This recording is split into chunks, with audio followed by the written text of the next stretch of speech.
La Junta Directiva de Ascofame instauró a partir de la tercera Conferencia Internacional de Educación Médica la Conferencia Inaugural Gabriel, Velásquez, Palau, in memoria de nuestro presidente fundador. El doctor Gabriel Velásquez Palau, médico, deportista, político, visionario, puso su vida al servicio de la salud y la educación médica en nuestro país. El doctor Velásquez Palau fue fundador, junto con otros médicos, de la Facultad de Medicina de la Universidad del Valle en 1950 y ejerció como su decano desde ese mismo año hasta 1970.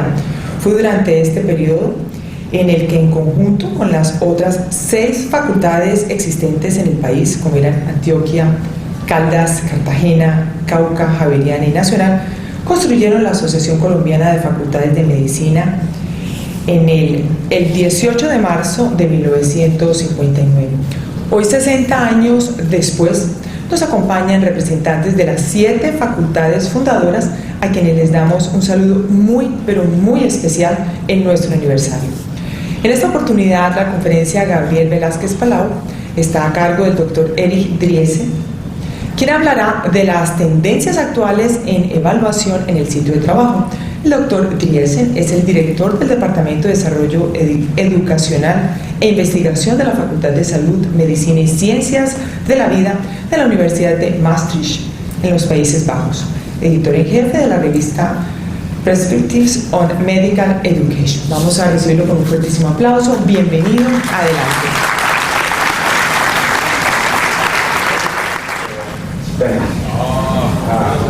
Yeah, I'm sorry. I'm really sorry. Thanks a lot for inviting me, and thanks a lot for coming to beautiful Cartagena on your free Sunday in a long weekend. So I'll try to meet up with your expectations for a good Sunday morning. For me, Sunday mornings are very important. And I'm a professor in education, and assessment is my expertise. But when I'm in Cartagena, I have to think about one man. And why my question to you is, who recognizes this man? That if you recognize him, that you need several different competencies to be able to be a good doctor. The Vice Minister of Health made that very clear. So that's the main goal. And we develop all kinds of instruments to measure that and to support it. So what is in our workplace-based assessment toolbox? The first thing is observation. So you observe your resident and you give the resident feedback on his skills during a patient consultation. The word for that is mini-CEX, a mini clinical examination. Then there are longer, more global assessments, like multiple source feedback, 360 degrees. It's used less, it gives you a lot of information. And then all that information goes into a portfolio. Now let's give an example. The mini clinical examination, like a lot of things in medical education, it came from the US. John Orsini started with it. It's a short observation during clinical patient contact. Here are 1 and 5. 1 is support, 5 is action. Yes? Is the assignment clear? Okay. Okay, let's do it.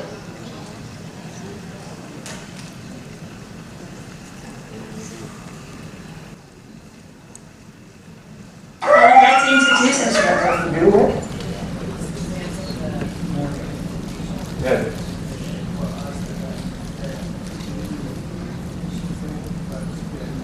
Yes.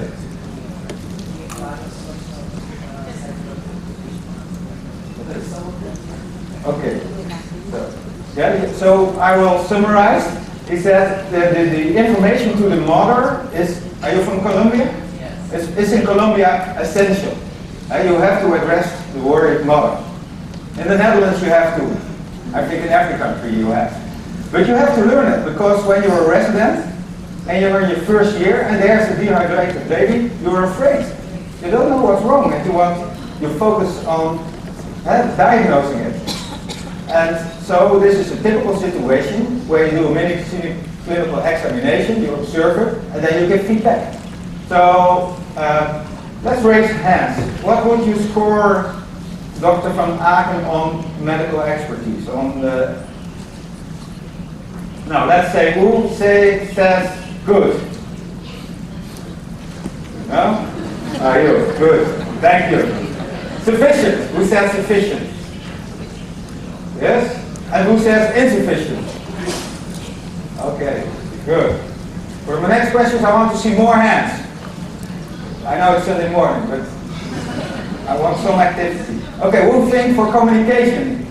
Good. Sufficient. Okay. And insufficient? Okay, most of you, huh? Okay. So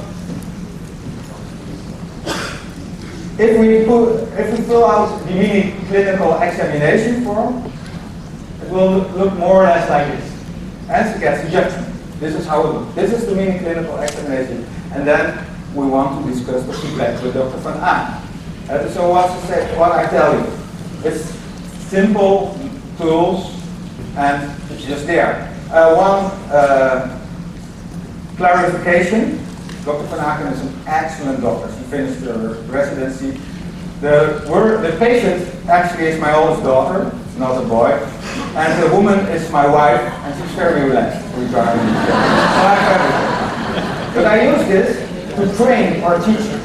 So I teach them, I ask them the same questions as you, and then let them practice giving feedback. So I ask them to play Dr. Van Aken and Dr. Brakel. So, simple system, and all this information goes into a portfolio, in your portfolio. This is the one we use in pediatrics in the Netherlands. So the information about Dr. Van Aken goes to the portfolio, and there all the information comes together. So, simple, you would say. But, the world's changed. We have a new president in the White House, Mr. Trump. We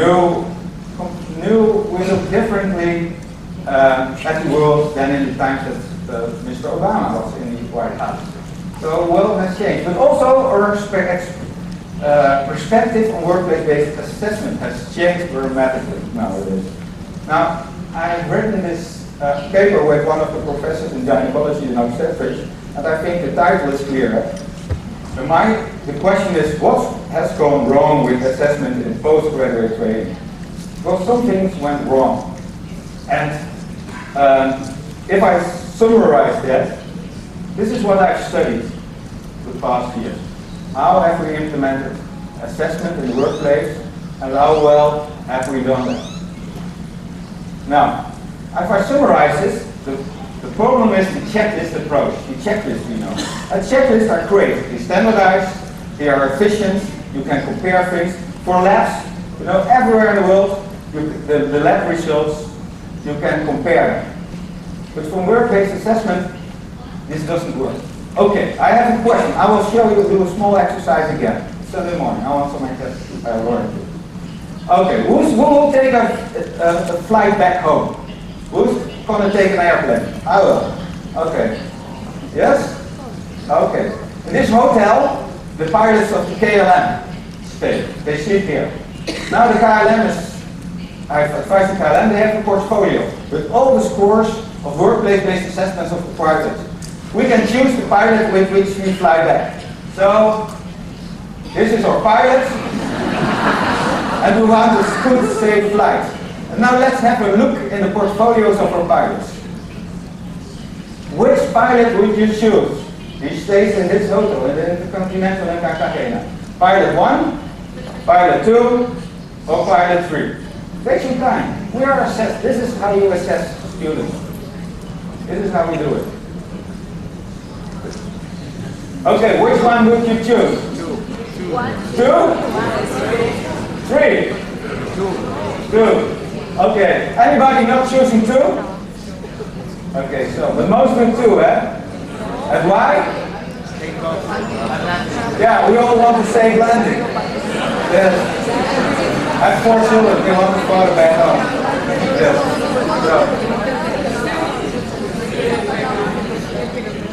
So the problem is clear, and you can't count things up and then use a simple rule and come up with one score. Actually, being a doctor is too complicated for that. Scores are great and important, but if you put something complex as being a good doctor, a competent doctor, in one score, you miss all the relevant and important information. Scores are like soap. A piece of soap, if you squeeze too hard on it, it slips between your hands. It's the same with numbers, with scores. So you need more information. You need narrative information. You need more information about the pilot or doctors. Marijke van Aken needs not scores, but we have to explain her how to arrest the emotion of the parent. Then she will learn. If you give her a score, she won't learn.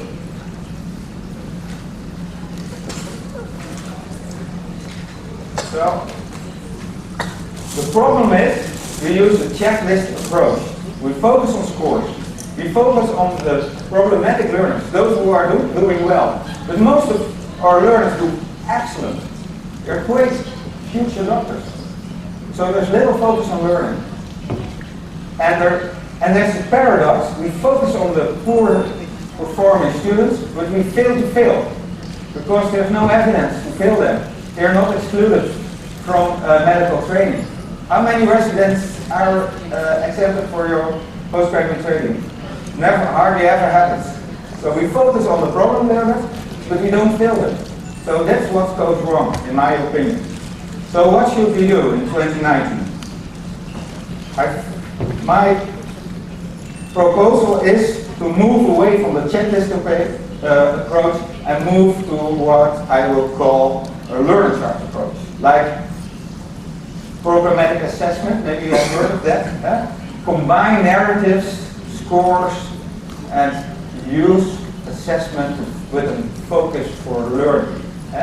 Formative assessment. Now, like you have a patient file, you're all familiar with patient files. There's all kinds, there are numbers in it, but also narratives. I was a patient of a cardiologist, and once I had to carry my own file, and I could read. There was a lot of scores, but also I was called a young man with a lot of energy and a hectic life. So information like that you need about the learner too. So you need narratives, a combination of information to do a good job. We have to support our learning. You know, workplace-based assessment is a powerful learning tool. And we introduced the entrustable professional activities. So not abstract competencies, but concrete language for doctors. Like a patient doctor.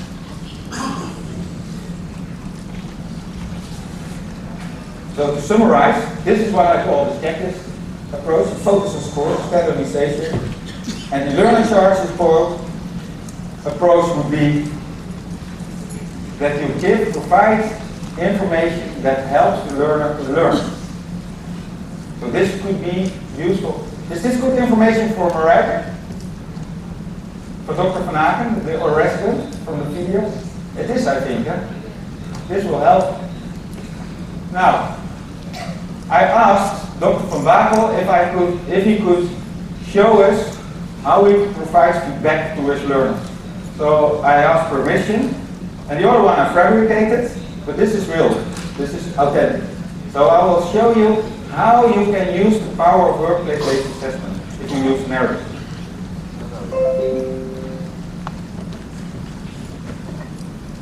You know, we would focus on the medical aspects of the consultation, but also on communication and professionalism. Yes. Okay? Yeah.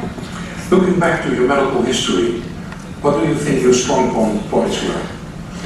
Well, I think I had a friendly way of talking to the mother, and I thought of other causes of the illness of the baby, so I've tried to ask a lot of things to rule things out and to confirm things. You were capable to exclude the most important, diagnostic considerations with random key questions. I think that was really important. Thanks. Are there some points you would do otherwise next time? Yeah, I was thinking, I forgot to ask for the birth rate and the recent rate, and also I forgot to measure the weight in physical examination, so that was not good. Yeah, that was something I noticed as well. But it's not the most important feedback I would like to give you. Did you notice the mother was very anxious about her child? Yeah. Now you're saying it, yeah, she was.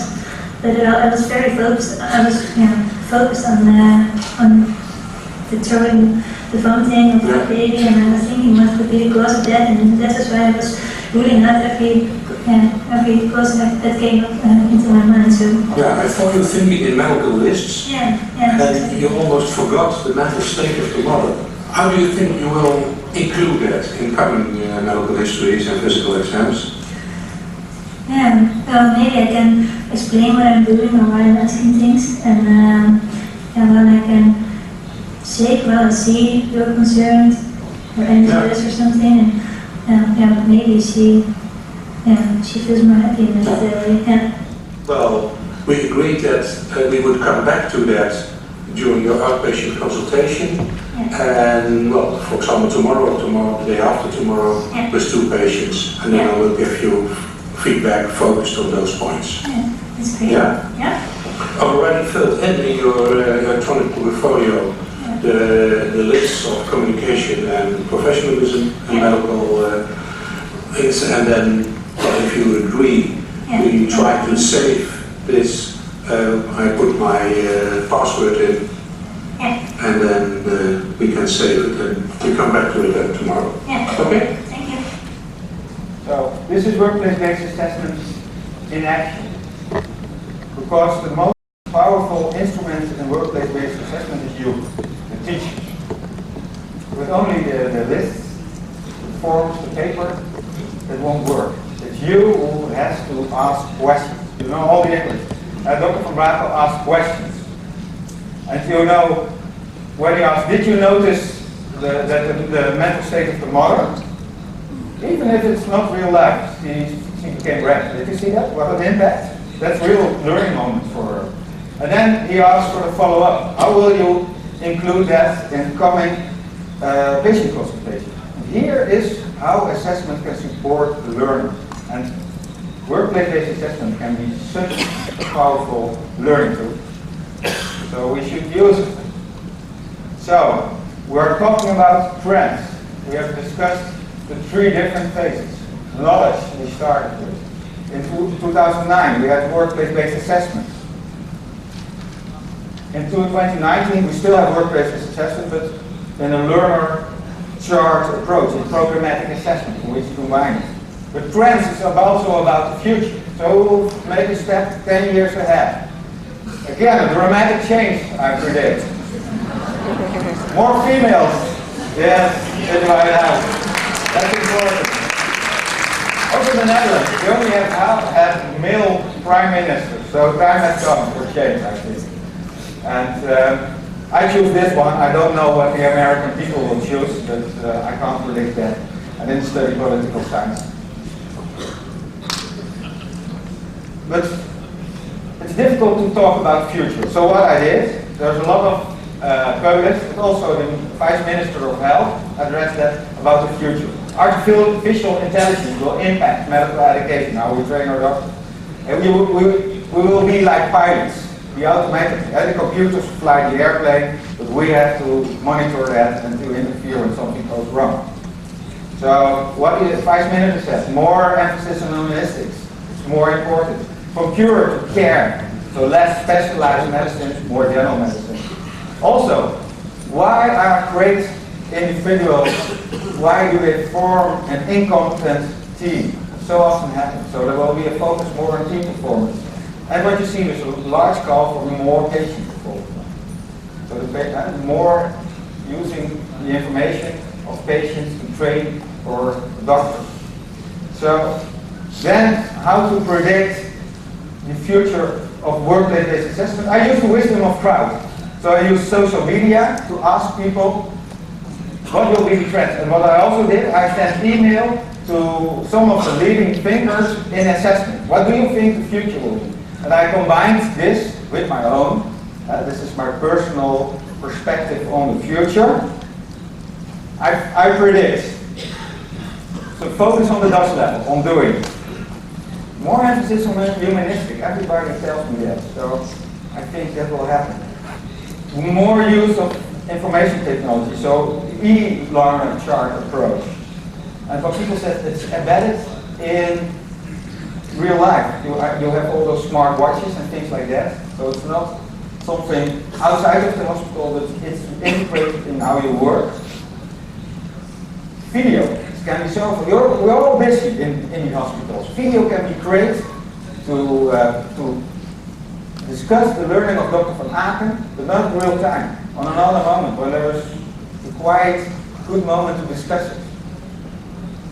Clinical performance analytics. Until now we don't use the clinical data, but they are everywhere, and we are developing big data. So I predict how you work as a doctor, your clinical performance data will be used to assess you. There's no escape about that. If it's good, I don't know, but it will be used. And more focus towards team assessment. So move away from the individual and more, how does this team perform? How do you perform within the team? And what I really liked on the social media, there were some residents who responded on my questions. Do you know what they said?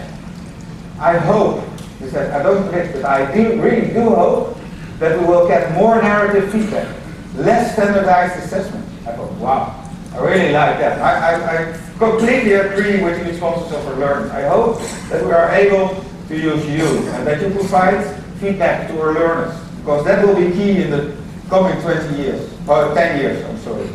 So my final conclusion is, again, changing assessment, workplace-based assessment, is easier said than done, because the tools are simple, and I think it's time to develop new tools. Not based on the checklist, but more tools, more holistic tools. It's time for that.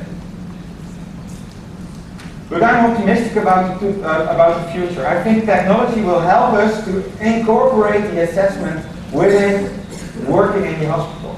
So now it's something outside, something that comes from the university, but something that's integrated in your work and that supports the talents within that our learners are. So my question to you is, please discuss your wisdom with our learners and help them to become great doctors as you are. Thank you very much for listening.